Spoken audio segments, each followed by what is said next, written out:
আজি অসমত জুবিন গাৰ্গৰ মৃত্যুক লৈ যি ধৰণৰ হেতালি খেলি আছে চৰকাৰখনে তাক লৈ আমাৰ আপত্তি আছে। এতিয়া কথাটো হৈছে কি, জুবিন গাৰ্গৰ যিটো কথা কৈ আছে যে ছিংগাপুৰলৈ টিম যাব, শ্যামকান্ত মহন্তক ধৰি আনিব, এই বস্তুটো CID কৰিব নোৱাৰে। এইটো চৰকাৰে ভুল তথ্য দি আছে। এই কামটো কৰিব পাৰিব CBI, কাৰণ CBI এইটো কাৰণে কৰিব পাৰিব যে ভাৰত চৰকাৰৰ লগত ছিংগাপুৰ চৰকাৰৰ এটা চুক্তি আছে, মিউচুৱেল লিগেল এছিষ্টেণ্ট ট্ৰিটি, মানে MLAT আণ্ডাৰত CBI আনিব পাৰিব ধৰি। CIDয়ে শ্যামকান্ত মহন্তক তাৰ পৰা এৰেষ্ট কৰি আনিব নোৱাৰে। এই কথাটো স্পষ্ট। চৰকাৰে কিয় আমাক আভুৱা ভৰাই আছে মানুহক? তদন্তটো CBI হাতত দিয়ক। তদন্ত আমাক CBI দ্বাৰা লাগে।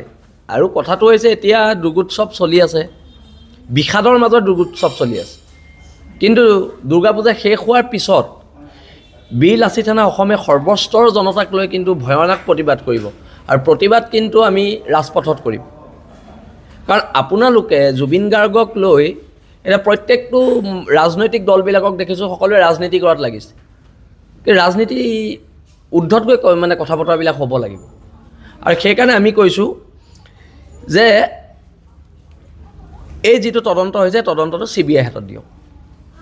এই তদন্তটো CBI হাতত দিয়ক। আৰু CBI হাতত দিলেহে শ্যামকান্ত মহন্তক তাৰ পৰা এৰেষ্ট কৰি আনিব পাৰিব। CID দল বা SITয়ে গৈ পেলাই এৰেষ্ট কৰিব নোৱাৰে। যিটো নোৱাৰে আৰু। কাৰণ ছিংগাপুৰৰ দৰে এখন দেশত বহুতো নীতি নিয়মৰ মাজেদি কিছুমান প্ৰক্ৰিয়া হয়। আৰু সেই প্ৰক্ৰিয়াবিলাকৰ লগত যদি ভাৰত চৰকাৰ জড়িত হ'ব লাগে তেতিয়া CBI যোগেদিহে জড়িত হ'ব পাৰিব। এতিয়া কথাটো হৈছে জুবিনদাৰ কাইলৈ শ্ৰাদ্ধ আছে যোৰহাটত, আমি তাত যাম। বীৰ লাচিত থানাৰ সকলো সৈনিক যাব, অসমৰ সৰ্বস্তৰৰ মানুহ যাব। কিন্তু জুবিনদাৰ সকাম হোৱাৰ পিছত, পূজা শেষ হোৱাৰ পিছত কিন্তু এইখন চৰকাৰৰ বিৰুদ্ধে জুবিনদাৰ ন্যায়ৰ যিখন যুঁজ, এইখন যুঁজ কিন্তু ৰাজপথত হ'ব আৰু ভয়ংকৰ ৰূপত হ'ব। কাৰণ জুবিনদাক সৰ্বস্তৰৰ মানুহে জুবিনদাৰ ন্যায়টো বিচাৰিছে। আজি গৰিমা বৌৱেও জুবিনদাৰ ন্যায়ৰ বাবে চৰকাৰৰ ওচৰত আবেদন কৰিছে, তেওঁ FIR দিছে। এতিয়া কথাটো হৈছে, আমি আগতেও কৈছিলোঁ যে শ্যামকান্ত মহন্তৰ ঘৰত বুলডেজাৰ চলাব লাগে, কিন্তু হিমন্ত বিশ্ব শৰ্মাৰ সাহস হোৱা নাই এতিয়ালৈকে শ্যামকান্ত মহন্তৰ ঘৰত বুলডেজাৰ চলাবলৈ। সিদ্ধাৰ্থ শৰ্মা তাক গুলিয়াব লাগে। এতিয়া অসম পুলিচৰ যে ৰাতি যে এনকাউণ্টাৰ কৰে অসম পুলিচৰ এতিয়া গুলিবিলাক ক'ত গ'ল? অসম পুলিচৰ গুলিবোৰ ক'ত গ'ল? আমাক তাক লৈ প্ৰশ্ন আছে। ৰাজস্থানৰ এজন বেপাৰীয়ে আমাৰ অসমৰ আটাইতকৈ মূল্যৱান সম্পদটো তাৰ বাবে আমি হেৰুৱালোঁ, তাক দুটা গুলি মাৰিবলৈ অসম পুলিচৰ দুটা গুলি ক'ত গ'ল? আমাৰ তাক লৈ প্ৰশ্ন আছে বীৰ লাচিত থানাৰ। এতিয়া কথাটো হৈছে তদন্ত CBI হাতত দিব লাগিব আৰু অতি শীঘ্ৰে। মানে এতিয়া বাকী সকলোৱে কোৱাৰ দৰে কি মানে পূজাৰ ছুটি দিয়া হৈছে নেকি শ্যামকান্ত মহন্ত আৰু সিদ্ধাৰ্থ শৰ্মাক? যে পূজাৰ পিছত এৰেষ্ট কৰিম, 6 তাৰিখলৈকে সময় দিছোঁ। এইবিলাক কি কথা? এই কথা বতৰাবিলাকৰ ঊৰ্ধত গৈ আমি কামবিলাক কৰিব লাগিব। আৰু যদি চৰকাৰে নকৰে তেতিয়া বীৰ লাচিত থানা অসমে কিন্তু ভয়ংকৰ প্ৰতিবাদ হ'ব আৰু অসম কিন্তু অস্থিৰ কৰি দিয়া হ'ব। সেইটো স্পষ্ট কথা। আমিতো কোনো কাৰণতে মমবাতি লৈ সমদল নকৰোঁ।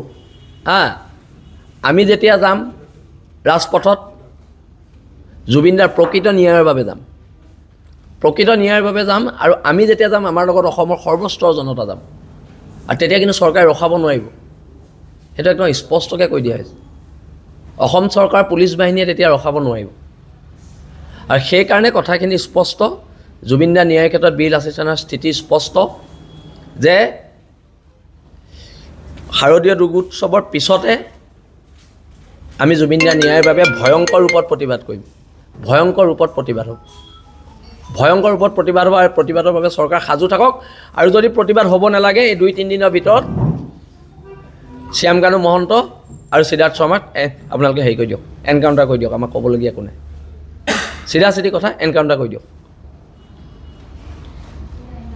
ন্যায় প্ৰাপ্তিৰ যুঁজখন অকল যে কেৱল আদালতৰ মজিয়াই যাব লাগিব বুলিতো কথা নাই। আপোনালোকে বহুত মানুহক এনকাউণ্টাৰ কৰিছে, দাগী অপৰাধীক আপোনালোকে এনকাউণ্টাৰ কৰিছে, এওঁলোককো কৰিব লাগিব। কথা বতৰাবিলাক মানে একদম স্পষ্ট। এইখিনিয়ে কথা আৰু আপোনালোকৰ কিবা সুধিবলগীয়া যদি আছে তেওঁক সাধাৰণভাৱে সোধপোছ কৰা হৈছে তেওঁক এজন কিন্তু আছামীৰ দৰে সোধপোছ কৰা হোৱা নাই তেওঁ মুক্ত মনে গুৱাহাটীত ঘূৰি ফুৰিছে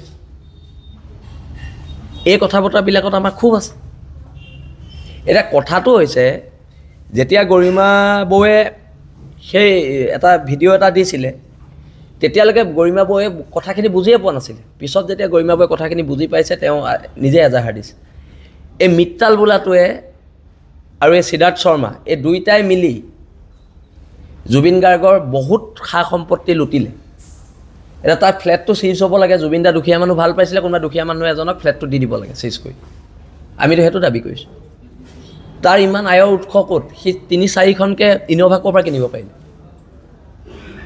এজন মেনেজাৰে ৩-৪খনকৈ ইন'ভা ক'ৰ পৰা কিনিব পাৰিলে আমি কৈ থৈছোঁ যোনদিনা আমি পামতো আমি পিটিম তাক 2 দিন পিছত পাওঁ 3 দিন পিছত পাওঁ 2 বছৰ পিছত পাওঁ 3 বছৰ পিছত পাওঁ মাৰাটোতো সি আমাৰ হাতত পিটন খাব এতিয়া চৰকাৰত এটাই আছে আমি মৰিয়াই মৰাতকৈ আপোনালোকে বন্দুকেৰে গুলীয়াই মাৰি দিয়ক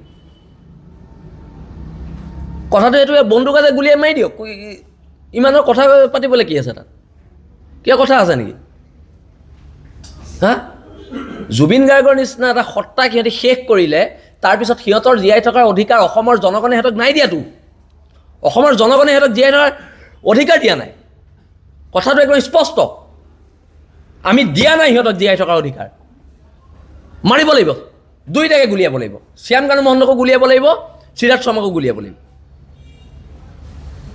নহ'লে আমি খাৰা হ'ম চৰকাৰৰ বিৰুদ্ধে হিমন্ত বিশ্ব শৰ্মাৰ বিৰুদ্ধে কথাবোৰ স্পষ্ট আমি থিয় হ'ম অন্ততঃ জুবিন গাৰ্গক লৈ কোনো ৰাজনৈতিক দলে পলিটিক্স নকৰিব সেইটো একদম সকিয়নি জুবিন গাৰ্গে কৈ গৈছিলে পলিটিক্স নকৰিবা বন্ধু আপোনালোকে অন্ততঃ জুবিন গাৰ্গক লৈ পলিটিক্স নকৰিব যোন আছে সবকে গ্ৰেপ্তাৰ কৰি এতিয়ালৈকে এটা মানুহ জেলত কেলে যোৱা নাই প্ৰশ্নবিলাক তাত উদয় হয় কিয় যোৱা নাই এজন নিউজ চেনেলৰ মালিক কাৰণে যোৱা নাই এজন কোনোবা ডাঙৰ মন্ত্ৰীৰ ঘনিষ্ঠ কাৰণে যোৱা নাই ফেচবুকত সিহঁতি পোষ্ট দি আছে সিহঁতৰ লোকেশ্যনটো ট্ৰেছ কৰিব পৰা নাই আমাৰ এগেইনষ্টত কেছ হ'লে গোটেই অসম পুলিচে আমি ক'ত আছোঁ আমাৰ লোকেশ্যন চাওঁতে আমাক 5 মিনিটত ধৰে সিহঁতক আজি 10-11 দিনে ধৰিব পৰা নাই আমাৰ লোকেশ্যনটো কি বেলেগকৈ ওলায় সিহঁতৰটো বেলেগকৈ ওলায় নেকি আমি মোবাইলকেইটা মংগল গ্ৰহৰ পৰা লৈছোঁ সিহঁতে পৃথিৱীৰ পৰা লৈছে নেকি কথা বতৰাবোৰ এনেকুৱা নে সিহঁতৰকেইটা মংগল গ্ৰহ আমাৰকেইটা পৃথিৱী সিহঁতৰ মোবাইলকেইটা ট্ৰেছ নহয় আমাৰ মোবাইলবিলাক পুটুককৈ ট্ৰেছ হয় হঠাৎ যেতিয়া তেতিয়া আমাৰ মোবাইল ট্ৰেছ কৰে সিহঁতৰ মোবাইলকেইটা কিয় ট্ৰেছ কৰিব পৰা নাই সিহঁতে কেনেকৈ ফেচবুকত পোষ্ট দি আছে কথা বতৰাবোৰ একদম স্পষ্ট আৰু যদি এৰেষ্ট নহয় চৰকাৰ ভয়ংকৰ প্ৰতিবাদলৈ সাজু থাকক ইয়াত হত্যা কৰা হৈছে মই নাই কোৱা দেই মুখ্যমন্ত্ৰীয়ে কৈছে মুখ্যমন্ত্ৰীয়ে দুবাৰ কৈছে যে হত্যা কৰা হৈছে যেতিয়া হত্যা কৰা হৈছে তাৰ উচিত বিচাৰ আমাক লাগিব তাৰ উচিত বিচাৰ লাগিব সেইটো আইলেণ্ডলৈ কেলে গ'ল যিটো আইলেণ্ডত কোৱাৰেণ্টাইন কৰা হয় বুলি কৈছে কোভিডৰ সময়ত বোলে এইটো কোৱাৰেণ্টাইন হিচাপে তাক ব্যৱহাৰ কৰা হৈছিলে আৰু অভিশপ্ত আইলেণ্ড বুলি কৈছে সেইকাৰণে আমি স্পষ্টকৈ কৈ দিছোঁ এইখিনি কথা আৰু এইখিনি কথা এইটো কাৰণে আমি স্পষ্টকৈ কৈ দিছোঁ আমিও নিবিচাৰোঁ অসম অস্থিৰ হোৱাটো কিন্তু ন্যায় নেপালে অসম অস্থিৰ হ'ব অসম অস্থিৰ হ'ব গণতন্ত্ৰৰ শেষ স্তৰলৈকে আন্দোলন হ'ব আৰু সিদ্ধাৰ্থ শৰ্মা আমিতো এটা কথা গম পালোঁ যে